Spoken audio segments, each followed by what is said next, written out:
सभी को जय मसीह की, सभी को जय मसीह की। हालेलुया। क्या हम तैयार हैं परमेश्वर के वचन को सीखने के लिए? हालेलुया। एक बार जोर से बोलिए हालेलुया। और इस समय के दौरान हमें परमेश्वर के वचन को गहराई से सीखना है और कुछ शेष बातें हैं जो हम परमेश्वर के वचन ही से करेंगे। आमीन। तो आज हम इस समय के दौरान और फैमिली कन्वर्सेशन मीटिंग जो हम शुरू करने वाले हैं, ये है घरेलू बातचीत और परिवारों की बातचीत। इसमें आप बोल सकते हैं यदि कोई घर में कोई दिक्कत है, कोई परेशानी है, तो उस वचन के अनुसार ही हम आपको उत्तर देंगे और ज्यादा हम वचन की ओर से सीखेंगे। यदि आपको कोई सवाल आपके मन में उत्पन्न होता है कि जे मैंने पूछना है, मुझे जांचना है इन बातों को, तो आप पूछ सकते हैं बेधड़क होकर के। आमीन। तो आप ही से हम पूछना चाहते हैं, क्या आप एक अच्छा परिवार बनना चाहते हैं, या फिर अच्छा है बहुत अच्छा बनना चाहते हैं? आमीन। हालेलुया। हम अच्छा परिवार बनना चाहते हैं क्योंकि परमेश्वर ने एक ऐसी अद्भुत रचना इस जगत में की है और इस जगत में कुछ भी देखे हर एक बात अद्भुत लग रही है ना। पहाड़ियों को देखते हैं तो वहां पर जाके माहौल कुछ और ही हो जाता है। अपने घर को तो हम भूल ही जाते हैं कि क्या है ना, हम कौन से घरों में रहते हैं, कौन से तंबुए में रहते हैं, और यदि किसी पहाड़ी को देखते हैं क्या बात है, यहीं पर नजारा है, यहीं पर आनंद है। लेकिन उन भाइयों के साथ में जब हम बातचीत करते हैं, वो कहते हैं हर रोज हमें पहाड़ियां चढ़नी पड़ती हैं। ये देखने से सुंदर लगती है वादियां, लेकिन इनमें जब काम काज करना पड़ता है, खाना पीना हमें लेकर के आना पड़ता है, तो बहुत ज्यादा दिक्कत है। अर्थात जिन आंखों ने कोई बात कभी लगातार नहीं देखी, मौके पर देखते हैं, वो आंखों को भाती है और अच्छा लगता है कि हम ऐसी बातों को अपने जीवन में करें। और उसी बातों के दौरान एक परिवार भी, एक ऐसा परिवार परमेश्वर ने बनाया है जे उन लोगों को महसूस होती हैं बातें जिनके परिवार नहीं है। आमीन। परिवार की अहमियत क्या है, एक परिवार, अच्छा परिवार कैसे है, कैसे उसका अनुभव होता है, जब आप परिवार से अलग होते हैं तब आपको पता चलता है कि परिवार की, एक भाई एक बहन की कीमत क्या है। आमीन। इसीलिए जो लोग निरंतर अपने कामकाज को करते हैं, हमेशा कोई कामकाज कैसे हैं, किसी के खेती के काम हैं और किसी के काम कैसे हैं, कोई नौकरी करता है, कोई जॉब करता है, किसी आम व्यक्ति से पूछ लीजिए, दिहाड़ी मजदूरी करने वाले व्यक्ति से पूछ लीजिए और कहेगा कि आप सुखी हो। क्या कहें भैया, सुबह से लेकर शाम तक खपाई हो जाती है और पूरा बदन टूट जाता है, हाथों से खून निकलने लग जाता है, पैर दर्द करने लग जाता है। सुबह जब खड़े होते हैं तो ऐसा लगता है किसी ने लाठियों से पीटा हो। आमीन। और वो कहे, उससे पूछा जाए कि क्या आप कोई बैंक मैनेजर बनना चाहते हैं या कोई सरकारी नौकरी करना चाहते हैं? हाँ करना चाहते हैं, सरकारी नौकरी करना चाहते हैं, वहां पर बैठे रहेंगे आराम से, महीने दर महीने हमारी जो तनख्वाह है वो आती तो रहेगी। हमें और इसके दौरान यदि हम उसे मजदूर भाई बहन से पूछते हैं कि ऐसा, वो कहता है हाँ, और किसी अधिकारी से, किसी मुलाजिम से यदि पूछते हैं तो वो कहता है कि क्या करें भैया, सारा दिन बैठे बैठे थक जाते हैं, कहीं चलना फिरना भी होता नहीं, क्या करेंगे इतने पैसों का, 40,000 60,000 रुपए। और एक भाई पिछले दिनों में मिला और उसकी तनख्वाह हर महीने 80,000 रुपए है। और मैंने उससे कहा भैया इतना तो आप तो आनंद में हो यार, हालेलुया, आप तो आनंद ले रहे हो जिंदगी का। 80,000 रुपए आप तो हर रोज 2-2 4-4 5-5 हजार रुपए खाओगे तो भी नहीं खा पाएंगे। आमीन। तो इसीलिए पूरे आनंद के साथ में गाड़ी है, घर है, बच्चे हैं, परिवार है और अच्छी जॉब है और 80,000 रुपए हर महीने उसके जेब में आ जाता है, उसके खाते में आ जाता है। मैंने कहा बड़ा आनंद है। तो कहने लगा कैसा आनंद मेरे भाई, घर में दिक्कत बहुत है, खर्चा पूरा नहीं होता। क्यों? क्योंकि घर में जितना पैसा उतनी ही बीमारी है, जितना पैसा है सारी बीमारी में चला जाता है, फिर भी कम पड़ जाता है। कहता है खर्च बहुत मुश्किल है चलाना। अभी आप देखिए, आपके 100-200 रुपए में यदि आपका खर्च घर का बिल्कुल सही सलामत चल रहा है तो क्या करना 80,000 रुपए, लाख रुपए। आमीन। किसी से भी पूछकर देख लो, वो दुखी है, वो परेशानी में है, वो उलझन में है, वो दिक्कत में है। और इसीलिए परमेश्वर के वचन के बीच में से हम कुछ विशेष बातों को सीखते हैं। आज हम कुछ खास बातें जो जानेंगे परमेश्वर के वचन के बीच में से, आप सभी को ध्यान देना है। स्थिर रहने के लिए हमें क्या करना है और घर को स्थिर रहने के लिए, रखने के लिए हमें क्या करना है, और उसको सही रीति से बनाए रखने के लिए हमें क्या करना है। आमीन। तो इसलिए जब कुछ घर की नींव रखी जाती है तो उसके बीच में कुछ ऐसी विशेष बातें हैं कि उसकी नींव को नीचे गटका वगैरह डाल के और पत्थर रोड़ी वगैरह डाल के पूरी कुटाई करके लेवल करके और घर की नींव रखी जाती है ताकि वो कभी हिले ना। आमीन। ताकि वो कभी हिले ना।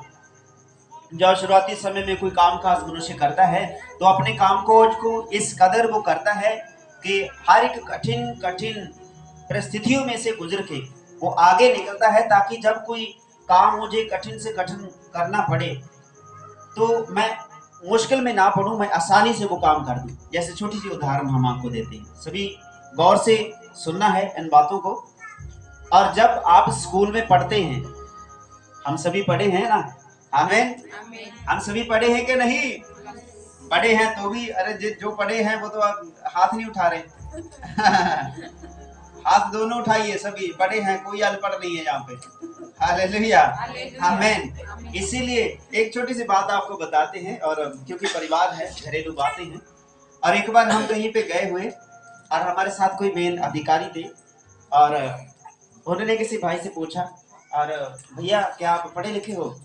और वो आके क्या कहना जी, क्या पढ़ना था उसके पास में, फिर आके ऐसे पढ़ना था उसके पास में, और उनको आवाज में, भैया आप यहाँ पे आइए। उसको पूछने लगे उसको, और जब पूछा कि ये रास्ता है, जो मार्ग आप बताएंगे, वो देख के पर्ची देख के और उनके मुंह का नहीं देखने लगा, और फिर अपनी तरफ देखा, फिर इधर उधर देखा, समझ में नहीं आया। उससे पूछा तुम पढ़े हो? नहीं जी मैं पढ़ा नहीं मुझे। आमीन। और फिर थोड़ा आगे चले गए और एक अच्छा कोट पैंट पहने हुए मनुष्य था, और उनको पर्ची नहीं दिखाई, उनको सीधा ऐसे ही बोल दिया कि भैया आप पढ़े लिखे हो? और तनु के मैं देना मैं। हमें इसीलिए पढ़े लिखे की निशानी ये नहीं होती कि कोट पैंट डाल लिया, और वो निशानी ऐसे नहीं होती, वो निशानी होती है नम्रता।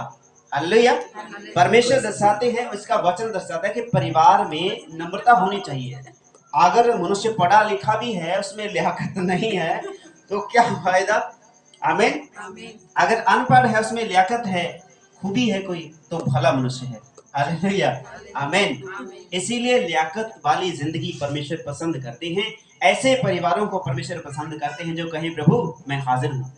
एक परमेश्वर का सेवक रात के समय दुआ करता, और रात को आवाज आई कि उठो, आवाज देता है नाम लेके कि उठो, और वो उठता है, देखता है कोई नहीं है, और फिर सो जाता है। दोबारा फिर से आवाज आती है कि उठो, नाम लेके आवाज आती है 12 साढ़े 12 बजे कि उठो, और फिर वो देखता है मेरे पास कोई नहीं, फिर अपने गुरु के पास चला जाता है और प्रार्थना करने लगता है कि प्रभु तू मुझे बता जे मेरे साथ क्या हो रहा है, यदि तू ही है तो मेरे साथ सीधी बात कर। और फिर जब तीसरी बार ऐसी बात हुई तो प्रभु उसके पास में आया और कहने लगा मैं ही हूँ, और मैं ही तुझे आवाज देता हूँ, मैंने अपनी सेवा के लिए, अपने वचन को बांटने के लिए तुझे खड़ा किया है। और फिर वो माना उस बातों को, कहने लगा प्रभु मैं हाजिर हूँ। आमीन। लेकिन उसने एक बात बताई कि प्रभु मैं तैयार तो हूँ, लेकिन मेरे होंठ गंदे हैं, मेरे होंठ शुद्ध नहीं है, मैं तेरे वचन की बातें कैसे बोल पाऊंगा। और वहीं पर परमेश्वर हंसने लगे, कहने लगे ऐसी बात नहीं है।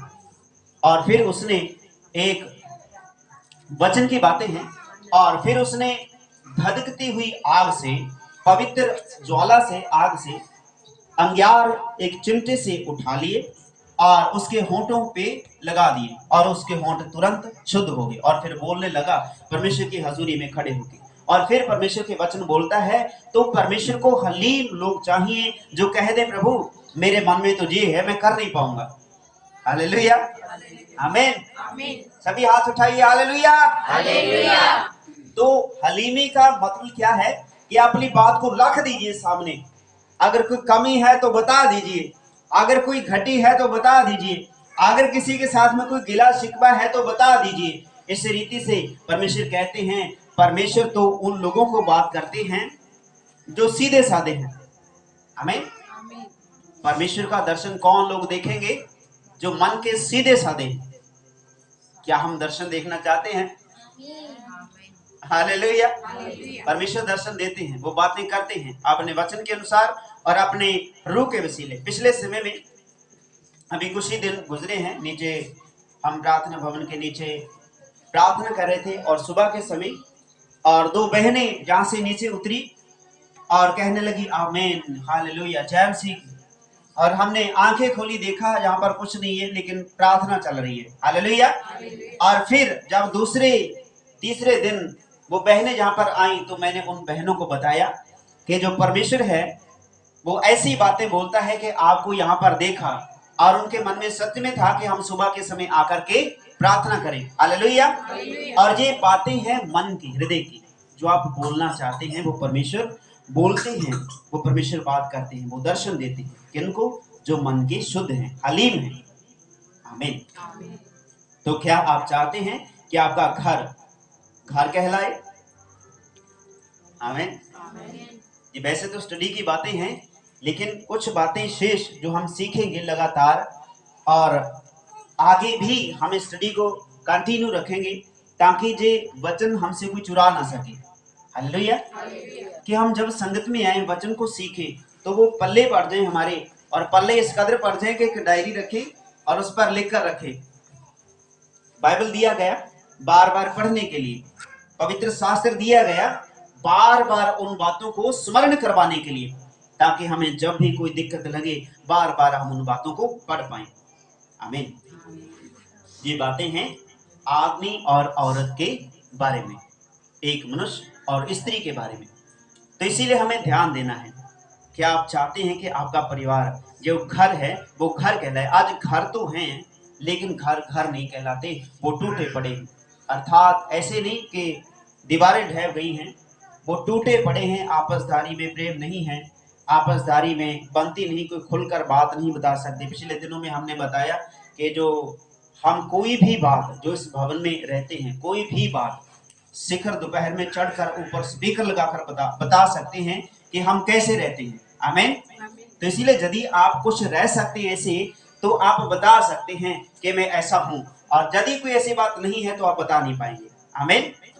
क्योंकि लिखा है जिसके आंख में वो शतीर होता है ना, वो निकाल नहीं पाता। इसीलिए अपने आंखों से शतीर निकाले फिर कान निकाल पाएंगे। और परमेश्वर ने इन बातों को बयान किया। घर घर तो हैं लेकिन वो घर घर नहीं कहलाते हैं, वो परिवार परिवार नहीं कहलाते हैं। क्या आप चाहते हैं कि आपका परिवार परिवार कहलाए? आमीन।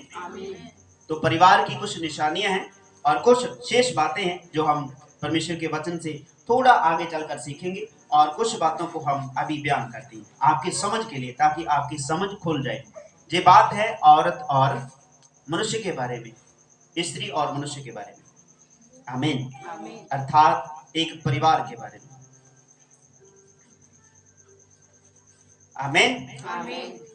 एक घर घर कब और क्यों कहलाता है? आप जरा थोड़ा सा क्या बता सकता है कोई? आमीन।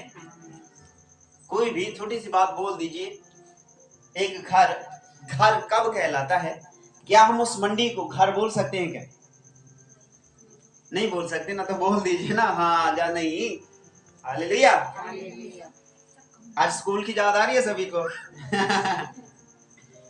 आप दुआ कीजिए, जहां पर कुर्सियां होगी, बेंच होगी, बाइबल स्कूल चलता रहेगा हमेशा, हर समय के लिए। परमेश्वर कह के दुआ करिए सभी जन। चीजों हैं, क्या हम खुले मैदान को एक घर बोल सकते हैं क्या? नहीं बोल सकते ना।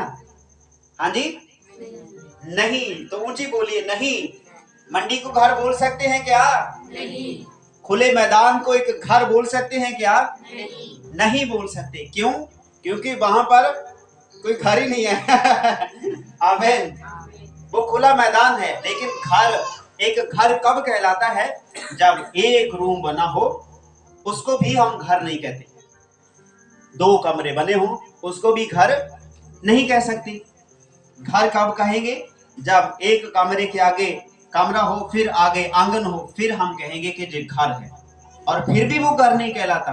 ये शेष बात है, बहुत खास बात है, सीखने वाली और समझने वाली। एक घर तब घर कहलाता है जब कमरे के पास में बहुत सारे कमरे और खुला आंगन हो और बाहर चार दीवारी हो, उस घर को घर कहा जाता है। यदि वो हम बनाते हैं, एक कमरे के झुंड को घर हम कहते हैं। आमीन। और वो जो बना हुआ घर है, वो डेरा बना हुआ, वो घर कब कहलाता है? हाँ जी, जो सारे तो प्रेम ना रहे। आमीन, हालेलुया। जो सभी उसके बीच में प्रेम से रहे, आनंद से रहे, मिलकर रहे, तभी वो घर घर कहलाएगा। लेकिन कुछ शेष बातें और हम परमेश्वर के वचन के बीच में से सीखेंगे। आमीन। एक परिवार जो है, उसकी नींव भी वैसे ही जैसे घर की रखेगी वैसे ही रखी जाती है। जैसे घर को बनाने के लिए नींवों को मजबूत किया गया, नीचे से चौड़ी खोद के और ऊपर पतली करके ऊपर बिल्डिंग उसारी गई, पिलर वगैरह भरे गए, सीमेंट बजरी रेता से और ईंटों से उसकी उसारी की गई। और इसी रीति से एक परिवार की भी इसी रीति से उसारी होती है।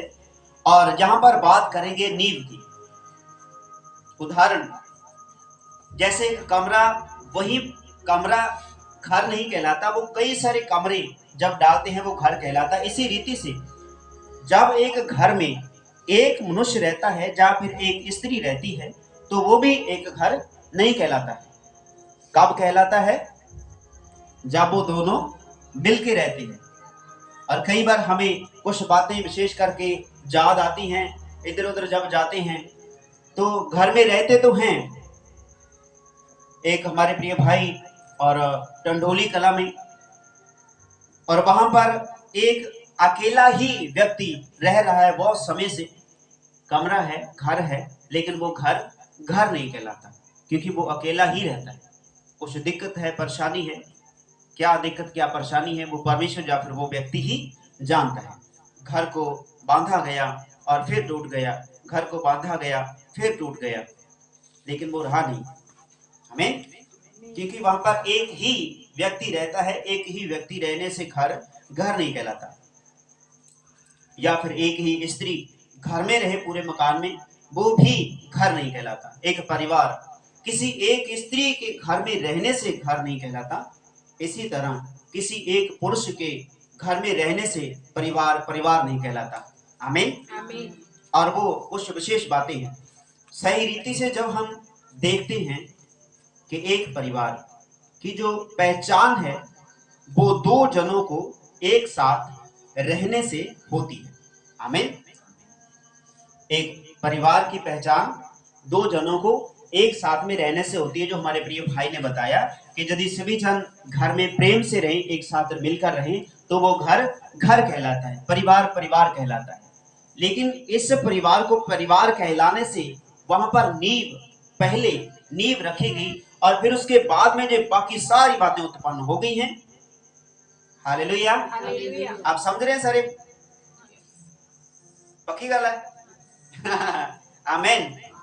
तो इसी रीति से हमें देखना है परमेश्वर के वचन के अनुसार, वचन को हम आगे बताएंगे, क्योंकि शुरुआती की जो बातें हैं वो सारी विशेष रूप से आपको समझाई जाएंगी, ताकि जब वचन की ओर आप जाएं। यीशु ने कहा एक जगह पे कि जब मैं संसार की बातें तुमसे करता हूं तुम समझ नहीं रखते, और यदि मैं स्वर्ग की बातें आपसे करूंगा तो आप कैसे समझ पाओगे। इसीलिए ये जो घर की परिवार की छोटी छोटी बातें हैं इनको समझना पड़ेगा, क्योंकि परिवार जो है वे बहुत बड़ा भेद है। हमने परमेश्वर के वचन के अनुसार सीखा है पास में बैठ के प्रभु की हजूरी में, एक परिवार है उसके भेद को कोई भी समझ नहीं पाया, लेकिन कुछ विशेष बातों को परमेश्वर ने यहाँ पर प्रकट किया है और उन बातों को हम दोहराएंगे आप सभी के सामने। उदाहरण के तौर पर यदि हम बात करें रास्ते में किसी भी रीति से जाते हुए, आते समय, बैठते समय, तो बहुत सारे लोग एक साथ चलते हैं। जैसे भाई ने बताया कि एक साथ पूरे परिवार रहें, पूरे लोग है ना एक साथ रहें घर में, तो वो घर घर कहलाता है। लेकिन कुछ विशेष बातें हैं, हम सीखेंगे इन बातों के बीच में से। पहली बात हम आपको बताते हैं और आप ही से पूछते हैं, बहुत सारे लोग जब एक रास्ते में चलते हैं, क्या वो परिवार कहलाते हैं क्या? परिवार में क्या होता है कि बहुत सारे लोग होते हैं, लेकिन जब परिवार में बहुत सारे लोग होते हैं और इसी रीति से एक परिवार के लोगों से ज्यादा तो गली में या फिर किसी चौक में या फिर किसी तख्ती पर बैठे बूढ़े बुजुर्ग भाई जवान बेटे बेटियां मिल जाएंगे। और इस जगह पर जो नई जगह बनी है वहां पर भी बहुत सारे मिल जाएंगे लोग, है ना। तो क्या हम उसको वहां पर परिवार बोल सकते हैं? बोलिए तो सही कुछ। आमीन। आप दुआ करिए जल्दी से, जहां पर स्कूल बाइबल खुलेगा और जहां पर बोर्ड लगेगा टिक टिक टिक टिक करके, अभी बोलो बच्चों क्या करना है ऐसे करके लिखाएंगे। और ये क्या है, एक परिवार परिवार तब कहलाता है जब वो प्रेम से रहे। पर कुछ विशेष बातें हैं, बहुत सारे लोग एक साथ रास्ते में चलते हुए आपको मिल जाएंगे, क्या वो परिवार कहलाते हैं? नहीं, वो संगी कहलाएंगे। एक दूसरे के संग चल रहे हैं, वो एक झुंड में, वो झुंड कहलाएंगे, लेकिन वो परिवार नहीं कहलाएंगे। चौकों में, बाजारों में बहुत से लोग और लोगों की भीड़ आपको मिल जाएगी जो लगी रहती है हमेशा के लिए। और भीड़ परिवार कहलाती है क्या? नहीं, वो तो भीड़ का रूप बन गया ना। एक जब भेड़ों को हम देखते हैं, बकरियों के झुंड को देखते हैं, क्या वो एक बाड़ा कहलाती हैं? नहीं कहलाती ना। जो मेरे पास में लिखी हुई बातें नहीं है, वैसे बोल रहे हैं कि जो भेड़े हम देखते हैं क्या वो एक बाड़ा कहलाती हैं? नहीं। बाड़े के अंदर जो गाड़े गए, खंबे गाड़े गए, रस्सियां बांधी गई, उसके बीच में जब लाया गया तो वो बाड़े की भेड़े बनी। नहीं तो वो उजाड़ की भेड़े कहलाती हैं। चाहे वो उसका अयाली साथ में हो या ना हो, वो उजाड़ की भेड़े कहलाती हैं। अर्थात एक परिवार, चाहे वो खुला चौकों में किसी चौराहे में खड़ा क्यों ना हो, कितना ही बड़ा, कितनी भीड़ क्यों ना हो, वो परिवार नहीं कहलाती, वो सिर्फ भीड़ के रूप में दिखाई देगी। ऐसे ही बहुत सारे लोग नशे की बार में, अर्थात किसी बुरे माहौल में जाते हैं और वहां पर जाते हैं, वो परिवार नहीं कहलाते। जो शहरों में इन बातों को हम देखते हैं कि वो नशे के हर एक बात की एक बार वगैरह, बार कहने का भाव लड़ाई होगी, एक जंग होगी, बार कहते हैं जंग को। आमीन।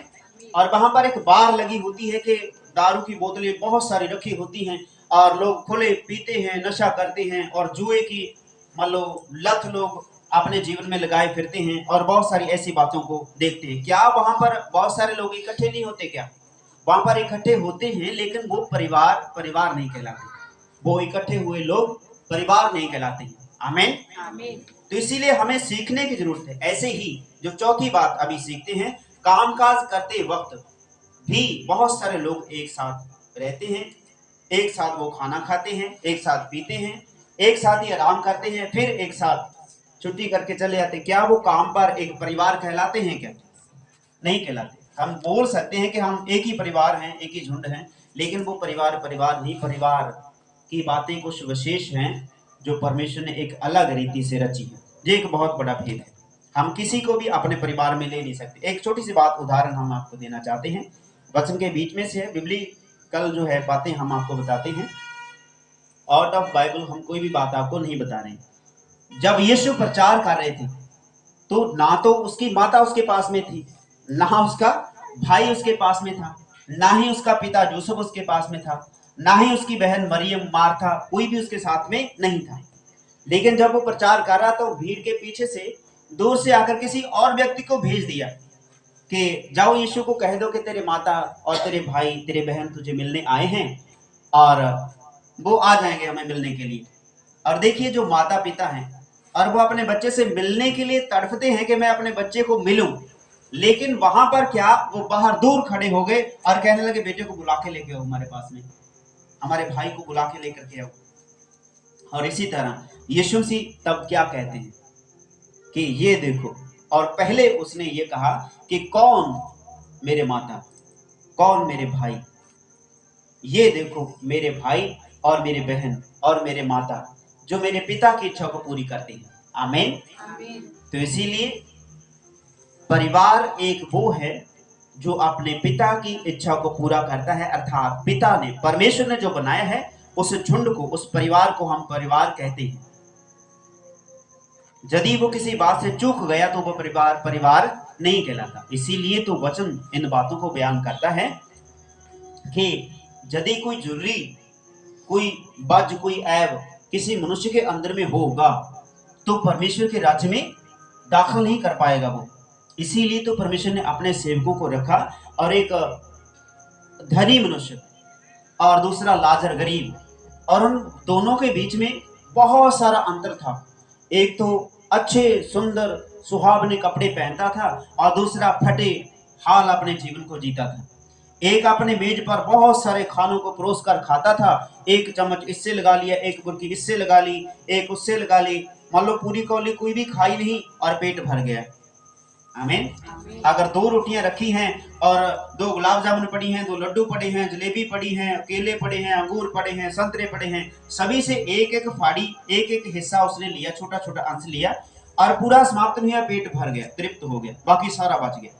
और एक तरफ वो गरीब लाजर फटे हाल जिसके हैं वो एक तरफ बैठा है और नीचे गिरने वाले छोटे छोटे टुकड़ों को भी वो तरसता है।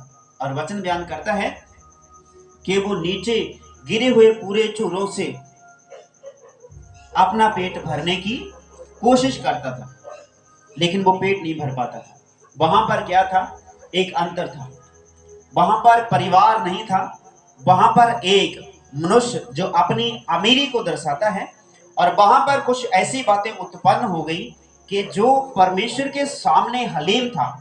शुरुआती में बात की थी ना, जो हलीम लोग हैं वो परमेश्वर को देखेंगे, वो परमेश्वर के आनंद को लेंगे। इसीलिए वो बहुत आय से जो हम देखते हैं, चाहे 80,000 लाख 1.5 लाख रुपए महीने का। एक छोटी सी और बात बताते हैं, पहले तो 80,000 रुपए वाली बात हमने आपको बताई है। और चीमा मंडी के पास में एक गांव है और उस भाई की 3.5 लाख रुपए हर महीने की मंथली इनकम है, और वो मानता किसको है? यीशु को है, प्रभु को है। लेकिन प्रभु के लिए करता कुछ नहीं है, सिर्फ चर्च में आता है और कहता है कि प्रभु ने मेरे लिए बड़े रास्ते खोले हैं पास्टर जी, आनंद आ गया। लेकिन प्रभु के लिए कभी कुछ भी किया नहीं। अभी ये धनी मनुष्य कौन है? उसी रीति का है। जब वो विलेज पाटिया वाले में बड़ी सभा कर रहे थे तो आए बीच में, तो हमने उसको कह दिया कि मेरे भाई आप बहुत गलत काम कर रहे हो, और प्रभु ने आपके काम को बढ़ाया। जब पहली बार आए थे तो आपका काम इतना खराब था, आप बीमार थे, प्रभु ने आपके लिए मार्ग खोले हैं, जो बीज आपने बोया था। लेकिन अभी जरूरत है कि जो बीज आपको परमेश्वर ने दिया है उसको सही रीति से इस्तेमाल करें। और अभी जो काम है उसने सारा अपना इस्तेमाल करा, लेकिन प्रभु के लिए कुछ नहीं, वो तंगी में है। क्यों? क्योंकि जो बीज था वो गवा लिया उसने। हालेलुया, आमीन। इसी तरह से धनी मनुष्य ने अपने उस बीज बोने वाली समय को गवा दिया। अभी उसके पास में समय नहीं रहा। जो धनी मनुष्य है, एक टुकड़ी उठाई, पूरा समाप्त नहीं हुआ और पेट तृप्त हो गया, भर गया। आमीन। और दूसरा व्यक्ति नीचे गिरे हुए छोटे छोटे कणों से पेट भरने की कोशिश करता है, वो भूखा ही है, वो सिर्फ कोशिश करता है। और जो कोशिश कर रहा है, भूखा है, फटे कपड़े हैं और बीमार है, तंगी में है, परेशानी में है, गरीबी में है, वो तो मर गया और दूसरा भी मर गया। अभी जो आनंद से जीवन व्यतीत कर रहा है वो गया नरक में, नीचे की तरफ में। और जो तंगी में जीवन अपना व्यतीत करता है, देख देख के लोगों को के काश वो अपनी उसी में तृप्त रहता है जो नीचे गिरे हुए पूरे चूरे हैं ना, छोटे छोटे कण खाने के, अनाज के, वो उठा करके पेट भरने की कोशिश करता है। वो गया परमेश्वर की गोद में, अब्राहम की गोद में, परमेश्वर का वचन बताता है। तो इसीलिए कामकाज करते वक्त बहुत सारे लोग वहां पर इकट्ठे हैं। क्या वहां पर उस धनी मनुष्य के पास में जितने लोग थे, जे लाजर बेचारा अकेला ही होगा, एक साथ में कोई नहीं गया, लेकिन वो झुंड जो रहता था साथ में, अपनी ऐश अवस्थी में रहता था, वो सभी का सभी मैं महसूस करता हूं जैसा उसका मालिक था वैसे ही उसके नौकर चाकर भी होंगे। क्योंकि वहां पर ऐसी कोई बात नहीं लिखी हुई कि उसके नौकर ने आकर उसको उठाया हो, जा बचे हो किसी रोटी के टुकड़े को उसको दे दिया, नहीं दिया, किसी ने नहीं दिया। वो भूखा ही प्यासा ही मर गया। और उसके बाद जब ये न्याय होता है तो यहाँ पर परिवार की बात, एक अंश पैदा होता है कि परिवार आप किसे कह सकते हैं? उसे कह सकते हैं जो दूसरों की शुद्धि लेता है, अर्थात अपने से ज्यादा दूसरों को अहमियत देता है, वो परिवार है। यदि एक भाई परमेश्वर की आराधना, उसकी भजन बंदगी करता है, दूसरा पास में नहीं आता, तो उसमें कोई परिवार वाली बात है नहीं। क्योंकि ये बातें परिवार की हैं तो परिवार में से हम सीखेंगे। ऐसी असल में परिवार किसे कहते हैं? तो ना तो वो भीड़ परिवार कहलाती है, ना बाहर मैदान में फिरते हुए लोग परिवार कहलाते हैं, ना किसी झुंड में बैठे हुए लोग परिवार कहलाते हैं। तो फिर परिवार क्या है? हमें परिवारों में बहुत सारे लोग रहते हैं, आपस में बनती नहीं, वो भी परिवार नहीं कहलाते। तो फिर असल में परिवार किसे कहते हैं? कोई तो बोल दीजिए। आपने कहा था कि हम यहीं रहेंगे, यहीं पे रहिए, आज बोलेंगे। आमीन।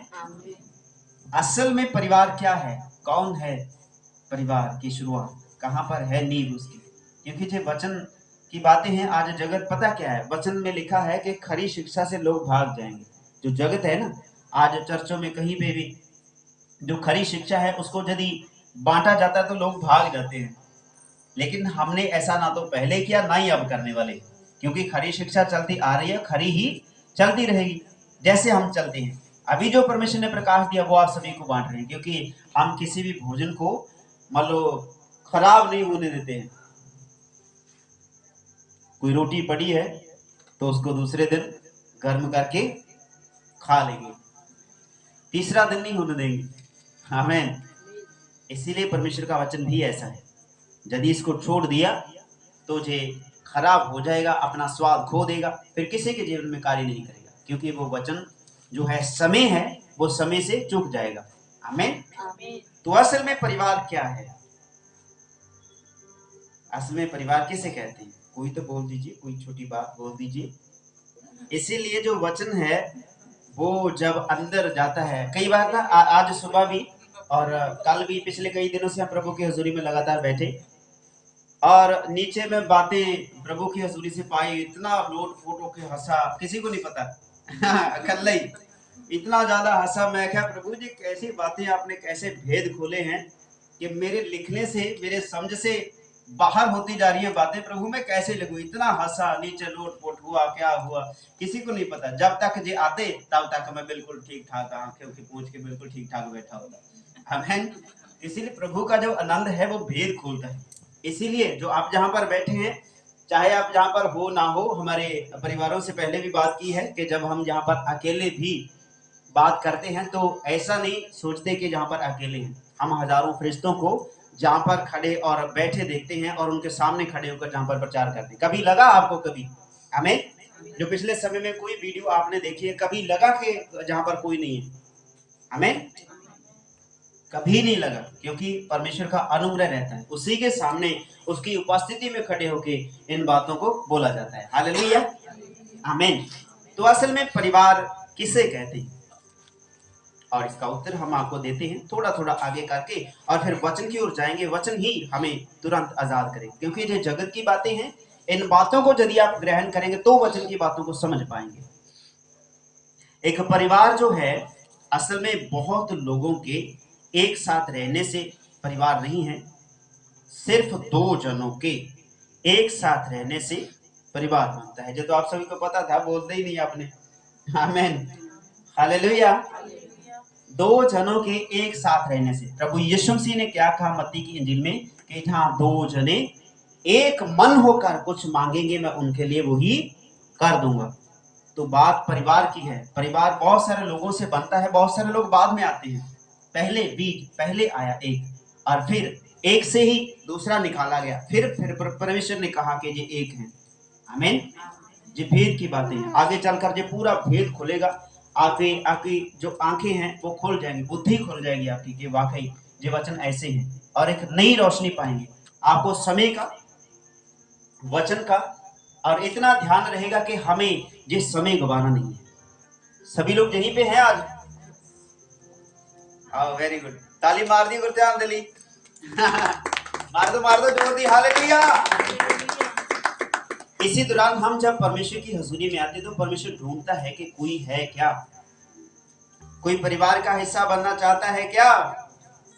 बस दो जने चाहिए। दो जनों के एक साथ रहने से एक परिवार बनता है। वो दो जन कौन है? हालेलुया। वो दो जन कौन है? इन बातों को हम दूसरे भाग में करेंगे।